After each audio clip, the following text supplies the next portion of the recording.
Okay, where was I? I caught myself waiting for my neighborhood to quiet down.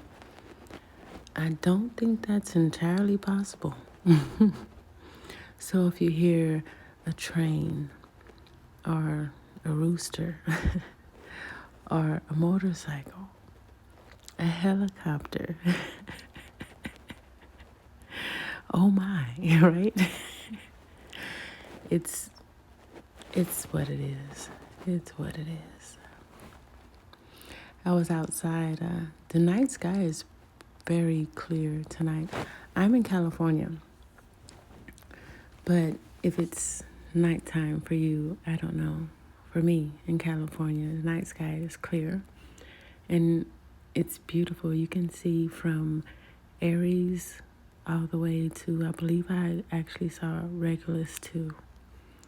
So that's pretty cool if you know what you're looking at, right?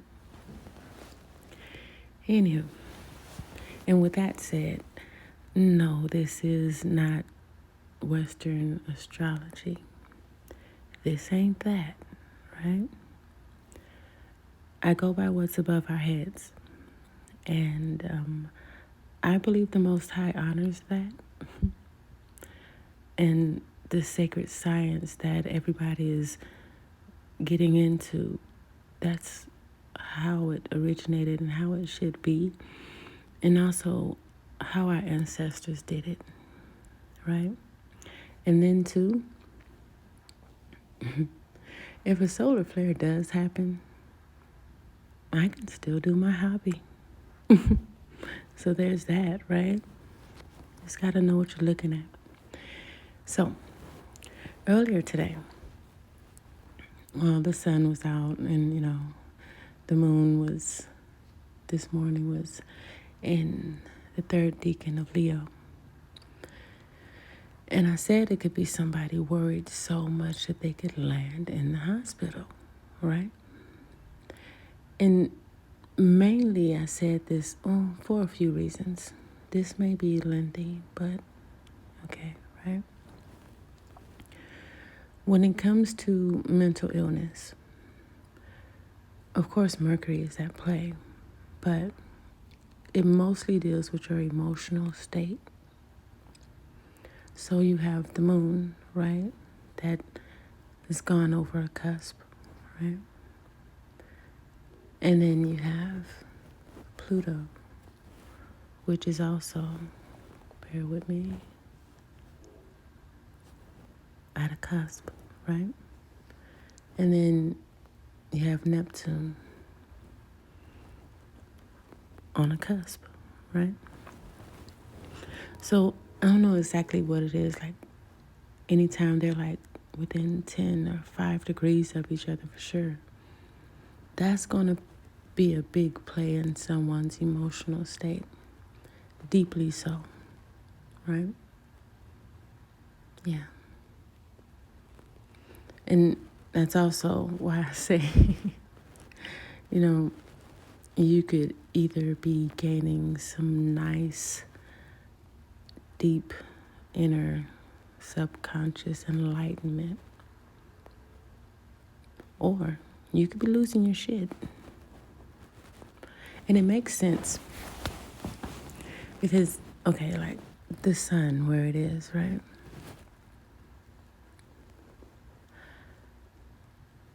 This is Capricorn. Capricorn rules a lot of things, not just government, public status, how you're seen, right? Your prestige, right? How people know you. And of course, this is like leadership, right? And you have Pluto there exposing things that have been causing all this emotional turmoil in the background, whether it be you doing it or it being done to you. It's being exposed. And depending on how much you care about how you're seen in public and your status. Even it could even have to do with a contract. Something being exposed is completely changing how you're seen in public, your status, your prestige, to the point it got Aquarius, right? Saturn in the second house, right? The sun is the first house. Saturn is in the second house. This is blockages in money, finances.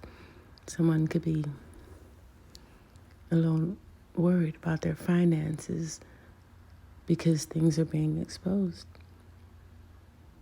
right? Mm-hmm. Yeah. So with that said, if you're someone of service, doesn't matter how you're of service, things could be getting overwhelming. It could be at work, or it just could be whatever house this is for you, right? And it makes sense, especially like if you're in the health field. There's a lot of people getting sick. So hang in there. Mm-hmm. And then too, just a little encouraging word, the ruler of anyone that's in service, whether you're a Virgo or not, is in Sagittarius. And it has Mars and Venus there. So I guess what I'm saying is keep that optimism, keep that lightheartedness, and keep that confidence, because that's where what you got, really. Because Sagittarius is already a sign of optimism, right? And confidence, foresight, teaching and learning, right? Leadership, right? And then Aries, also, we have Mars there. That's a confident sign too. And anytime, it doesn't matter what house, what sign it's in. When you have Mars and when you have Mars and Venus together, that's confidence.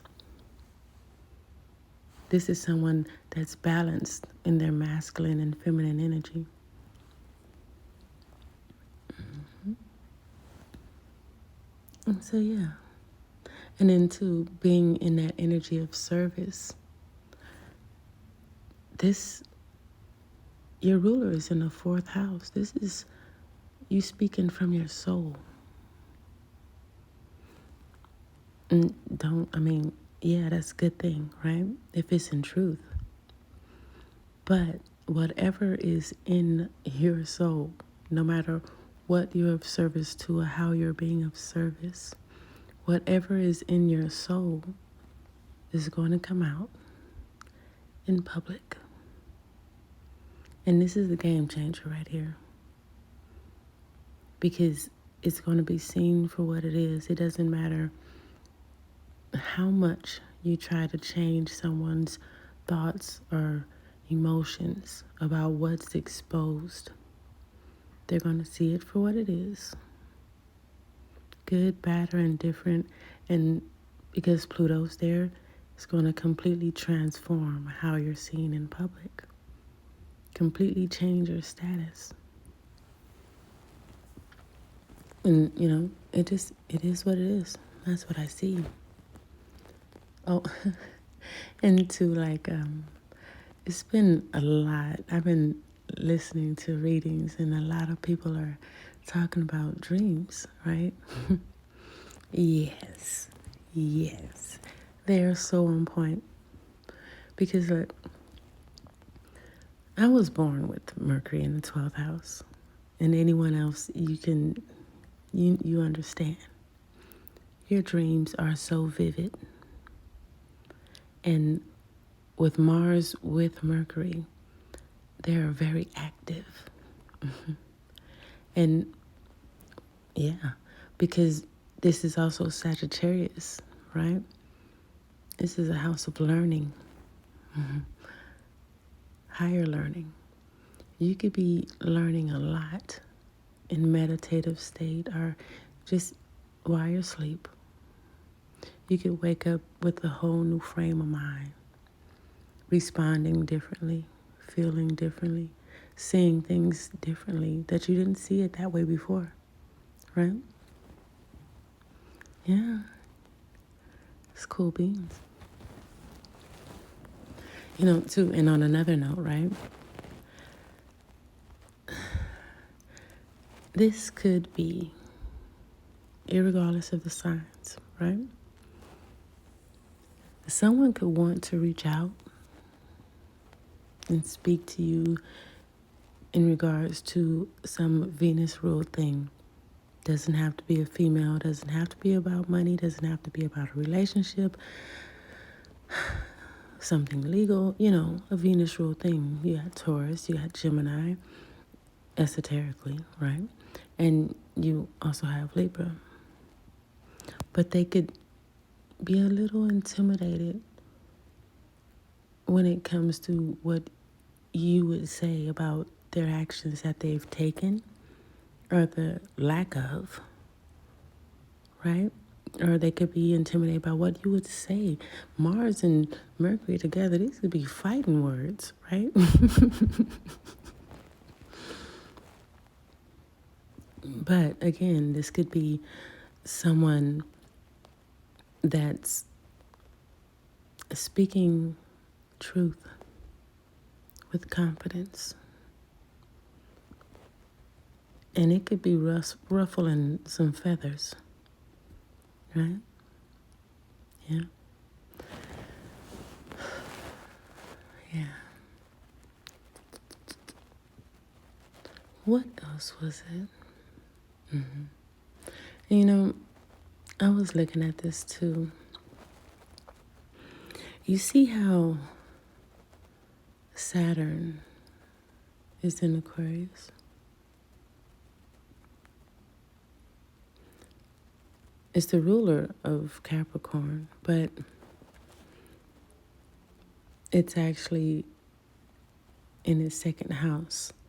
So this is somebody in their immediate environment trying to change someone else's thoughts and emotions. And because this is the second house with Saturn in the second house, it could not be so easy when it comes to finances. And another way of looking at it, this could be somebody trying everything to block or stop someone else from wish fulfillment, something healing, from moving on to a calmer state of mind. Or just simply blocking communication, right? And all they would have on their mind, because the ruler is here, this would be their subconscious mind, their 12th house. All they could think about is their status changing. So, of course, if you're someone very worried about how you're seen in public and your status and your finances, and you have all these long time hidden things being exposed, whether you was causing this emotional turmoil in the background or someone was doing it to you, if it's causing a complete change in your finances or your status, yeah, you would lose your shit. What is this? 1, 2, 3.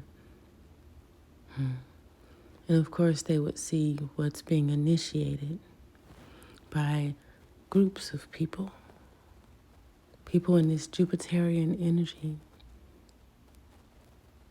as competition. 3rd house.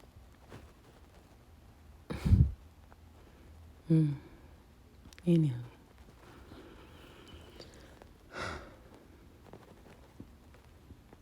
Yeah, well. But yeah, another thing I wanted to point out was like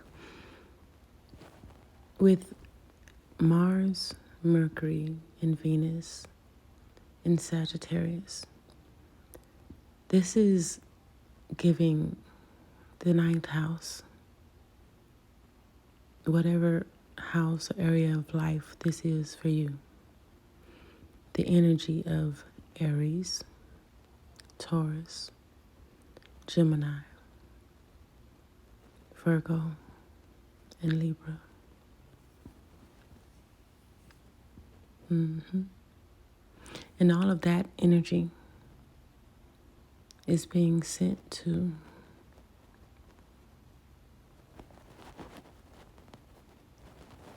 man, the natural man, the common man, the ones that should be in leadership, the entrepreneurs, the people that are initiating benevolent things for groups of people, not just themselves. They understand that it's bigger than them, right? Be it you have people in lower frequency, Saturn, seeing it as competition because